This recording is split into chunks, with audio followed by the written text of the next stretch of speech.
Guys आपसे railway exam में question पूछा जाता है कि निम्न में से कौन सा मानव उत्सर्जन तंत्र का एक अंग नहीं है, या फिर यही क्वेश्चन आपसे दूसरे तरीके से इस प्रकार पूछा जा सकता है कि निम्न में से कौन सा मानव उत्सर्जन तंत्र का हिस्सा नहीं है। और ये सिर्फ एक चैप्टर की कहानी नहीं है, बायोलॉजी के जितने भी चैप्टर हैं उन सभी चैप्टरों में से इस प्रकार के क्वेश्चन पूछे गए हैं।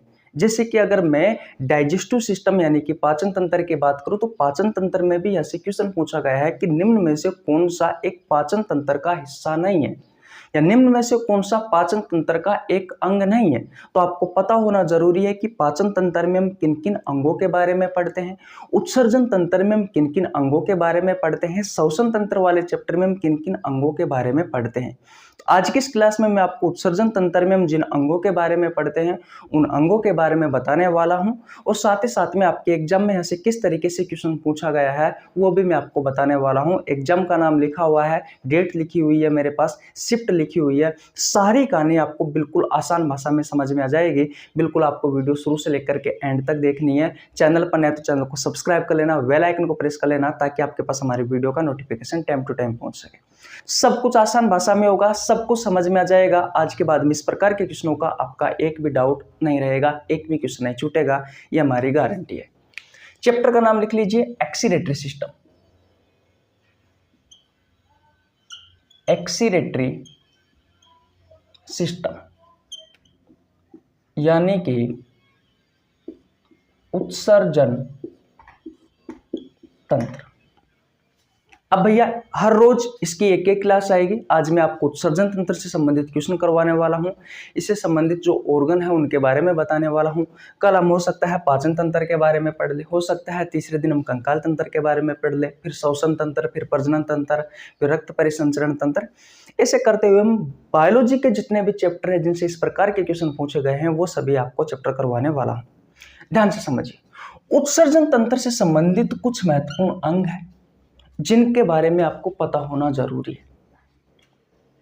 नंबर 1, स्किन के बारे में। आपकी जो स्किन है, आपकी जो त्वचा है, वो एक प्रकार का एक्सीरेटरी ऑर्गन है, क्योंकि ये किसका एक्सीरेशन करती है, किसका उत्सर्जन करती है। तो अधिक मात्रा में जो वाटर है यानी कि जो पानी है, और एक्सेस अमाउंट में जो आयंस है, उन सभी को ये शरीर से बाहर निकालती है। कौन? आपकी स्किन। स्किन में स्वेटिंग ग्लैंड पाई जाती है, पसीना ग्रंथि पाई जाती है जो पसीना का निर्माण करती है, और पसीना में अधिक मात्रा में वाटर होता है और आयंस होते हैं एक्सेस अमाउंट में जो हमारे शरीर से बाहर निकलते हैं। तो अगर स्किन के बारे में पूछा जाए तो याद रखना है, स्किन एक्सीरेटरी सिस्टम यानी कि उत्सर्जन तंत्र का हिस्सा है। इतनी बात क्लियर है? ओके।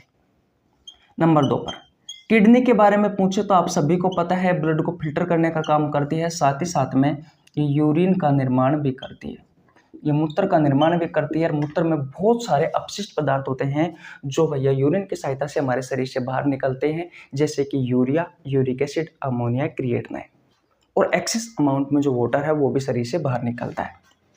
तीसरा, आप लंग्स लिख लीजिए, लेकिन लंग्स में भैया एक फर्क है।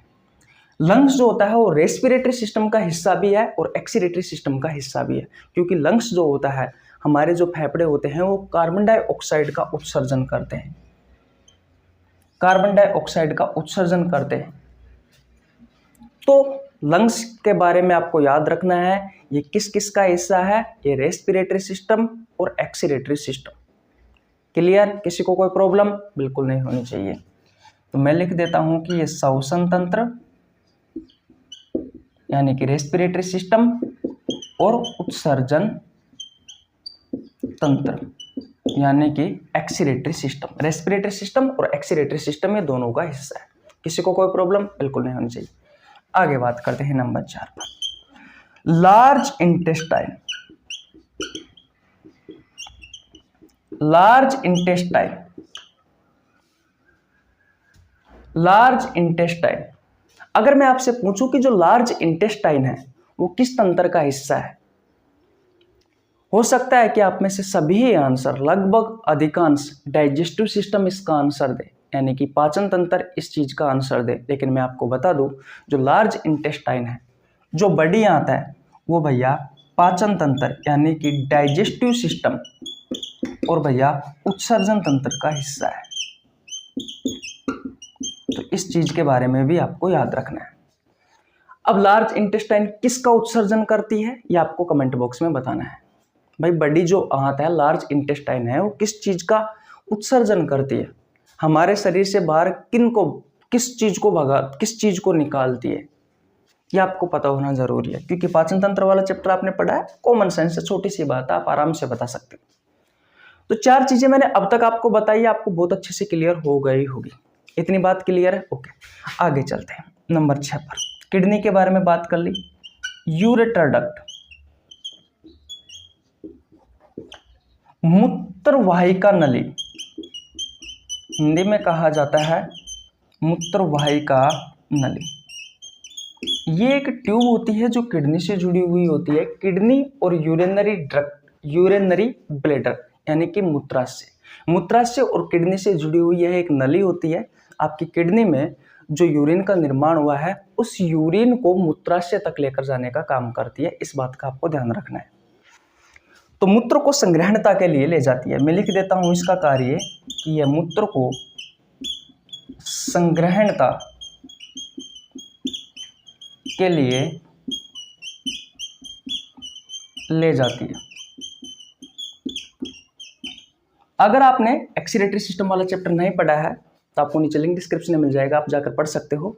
और एक्सीरेटरी सिस्टम के में प्रीवियस ईयर के क्वेश्चन जो आपसे रेलवे ग्रुप डी में, एनटीपीसी में, एलपी टेक्नीशियन में, आरआरबी जेईई में जो क्वेश्चन पूछे गए हैं वो क्वेश्चन भी भैया मैं आपको करवा रहा हूँ। ठीक है, तो अगर आपने नई क्लास ली है इस एक्सीरेटरी सिस्टम के प्रीवियस ईयर क्वेश्चन की तो मैं आपको उसका भी नीचे लिंक डिस्क्रिप्शन में दे दूंगा, आप जाकर देख लेना।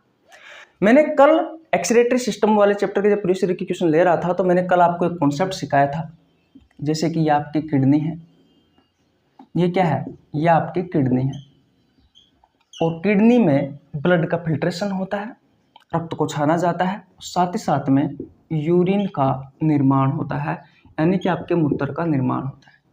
आपकी किडनी से 2 डक्ट ऐसे जुड़ी हुई होती है, इन डक्ट को कहा जाता है यूरेटर डक्ट।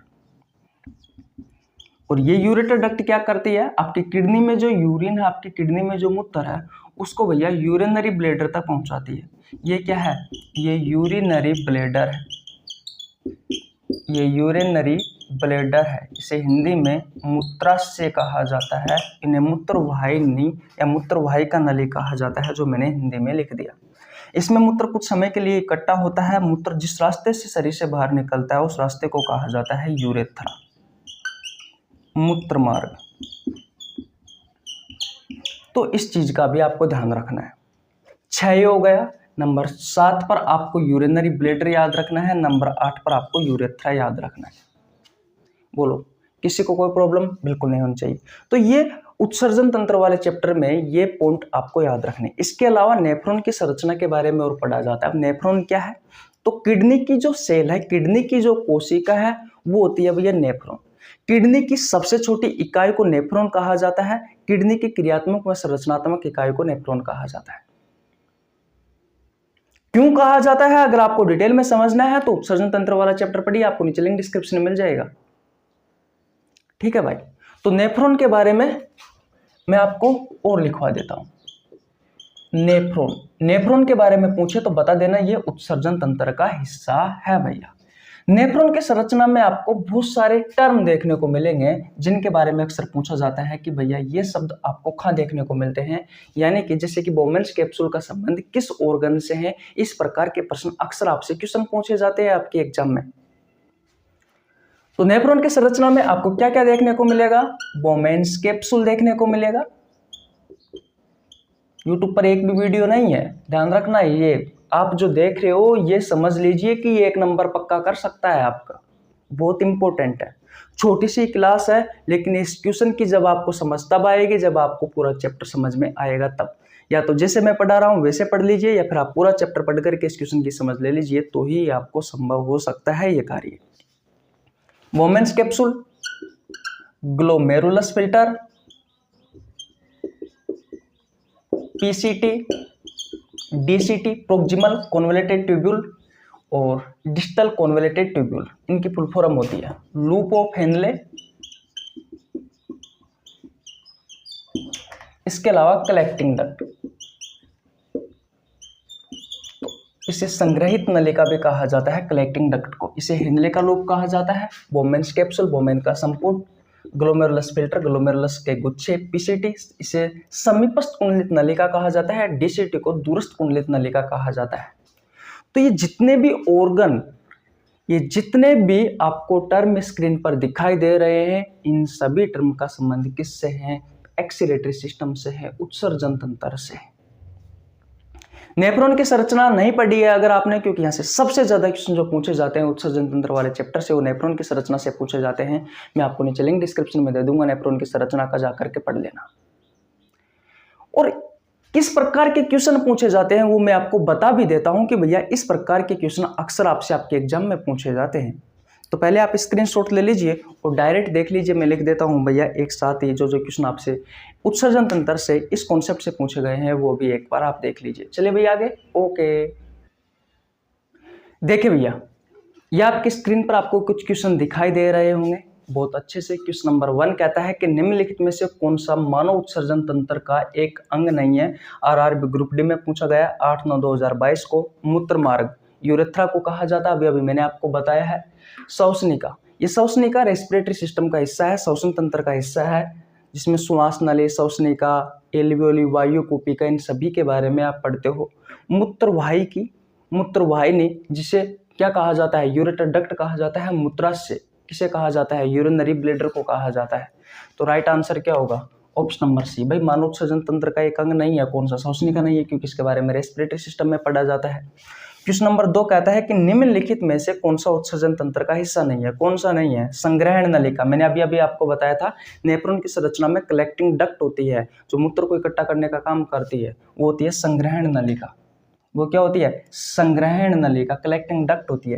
केशिका गुच्छ, ग्लोमेरुलस के फिल्टर, ग्लोमेरुलस जो फिल्टर होते हैं, केशिका गुच्छ जो होते हैं, ये आपको कहाँ दिखाई देते हैं? ये आपको दिखाई देते हैं भैया नेफ्रॉन की संरचना में। बोमेन्स कैप्सूल, कप के समान एक संरचना होती है, इसे बोमेन्स कैप्सूल कहा जाता है। कहाँ दिखाई देता है? नेफ्रॉन की संरचना में। न्यूरॉन इसका आंसर होगा भैया, क्योंकि ये आंसर नहीं होंगे, क्योंकि आपसे क्वेश्चन पूछा गया है कि कौन सा उत्सर्जन तंत्र का हिस्सा नहीं है। क्वेश्चन नंबर 3 कह रहा है कि नेफ्रॉन संबंध है, किससे संबंधित है भैया नेफ्रॉन? श्वसन तंत्र से है, उत्सर्जन तंत्र से है, तंत्रिका तंत्र से है, पाचन तंत्र से है। भाई उत्सर्जन तंत्र से। नेफ्रॉन के बारे में हम उत्सर्जन तंत्र वाले चैप्टर में पढ़ते हैं, क्योंकि मुख्य जो उत्सर्जी अंग है वो किडनी है, और किडनी की जो कोशिका है वही नेफ्रॉन है, इसलिए हम नेफ्रॉन के बारे में किसमें पढ़ते हैं? उत्सर्जन तंत्र वाले चैप्टर में पढ़ते हैं। तो ये आंसर डिलीट हो जाएंगे आपके, ऑप्शन नंबर बी सही हो जाएगा। ये भी आपसे आरआरबी जेईई में 14/12/2014 को पूछा गया है। ये सिर्फ आपके एग्जाम में 3 क्वेश्चन ही नहीं पूछे गए, फ्री फोकट के ये नंबर है आपके, इसमें ज्यादा कुछ आपको पढ़ने की आवश्यकता नहीं है, थोड़ी बहुत नॉलेज होना जरूरी है।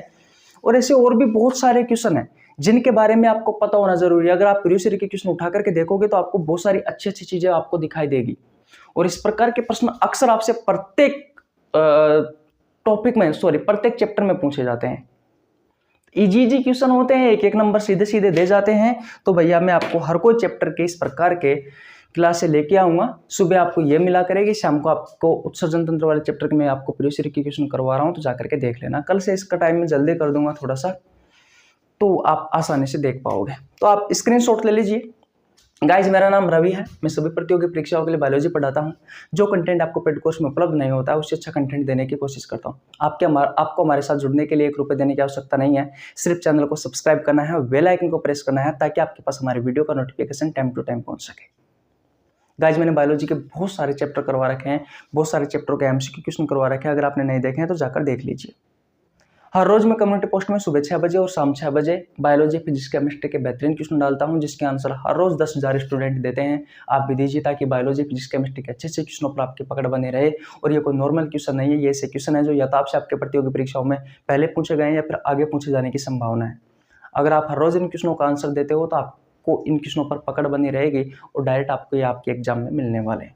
अगर आप में से कोई भी भाई रेलवे की तैयारी कर रहा है, railway group D, NTPC, LP technician, RRB JEE, तो मैं आपको बता दूं, रेलवे वाले बच्चों के लिए मैंने बायोलॉजी का एक स्पेशल बैच स्टार्ट किया था, जिसमें मैं आपको बायोलॉजी के प्रीवियस ईयर के क्वेश्चन करवा रहा हूँ, जिसका आपको नीचे लिंक डिस्क्रिप्शन में मिल जाएगा। बैच का नाम है जनशताब्दी एक्सप्रेस बैच, जिसमें मैं आपको 7 चैप्टर कंप्लीट करवा चुका है, या 8वां चैप्टर स्टार्ट है, जिसकी भी 2 क्लासें कंप्लीट हो चुकी है। जा करके देख लेना भैया, ठीक है। मिलते हैं नेक्स्ट वीडियो में, तब तक के लिए बाय बाय। और हाँ, चैनल को सब्सक्राइब करो भाई, कर लो यार, सब्सक्राइब नहीं है ये आपका और हमारा आपस में संबंध बन जाता है इस चीज से, एक टीचर का और एक स्टूडेंट का। आप आते हो हमारे लिए ताकि हम आपको अच्छी अच्छी बातें बताएं। तो फर्क क्या होगा, सब्सक्राइब का आपका 1 रुपये नहीं लगता। हाँ, जैसे ही मैंने कोई वीडियो अपलोड की तो तुरंत आपके पास उस सब्सक्राइब से नोटिफिकेशन पहुंच जाएगा। चाहे यूट्यूब उस चीज़ का नोटिफिकेशन आपके पास भेजे या नहीं भेजे, लेकिन अगर आपने सब्सक्राइब बटन दबा रखा है तो तुरंत आपके पास नोटिफिकेशन पहुंच जाएगा भैया, जिससे आप तुरंत सबसे पहले आप हमारी वीडियो देख सकते हो। जैसे कि ये वीडियो है, इस वीडियो में बहुत अच्छी अच्छी जानकारी है, तो आपने देख ली तो आपका 1 नंबर पक्का हो सकता है अगर यहाँ से आपके एग्जाम में क्वेश्चन आया तो। अगर आपने मुझे 15 मिनट दिए है तो उसका मतलब ये है कि कुछ न कुछ चीज़ें आपको सीखने को ज़रूर मिली होगी। अब ये तो नहीं है कि मैं आपको यहाँ पर रील दिखा रहा हूँ या कोई मूवी दिखा रहा हूँ या कोई कॉमेडी दिखा रहा हूँ, चीज़ें तो अच्छी बता रहा हूँ ना मैं आपको, फायदा आपका है, इसलिए आप सब्सक्राइब कर सकते हो, कोई दिक्कत नहीं है। हाँ, अगर आपको हमारा कंटेंट पसंद नहीं है तो वो वाली बात एक अलग है, लेकिन अगर आपको कंटेंट अच्छा लग रहा है, अगर आप हमारे साथ जुड़ना चाहते हो तो आप चैनल को सब्सक्राइब कर सकते हो भैया। मिलते हैं नेक्स्ट वीडियो में, तब तक के लिए बाय बाय।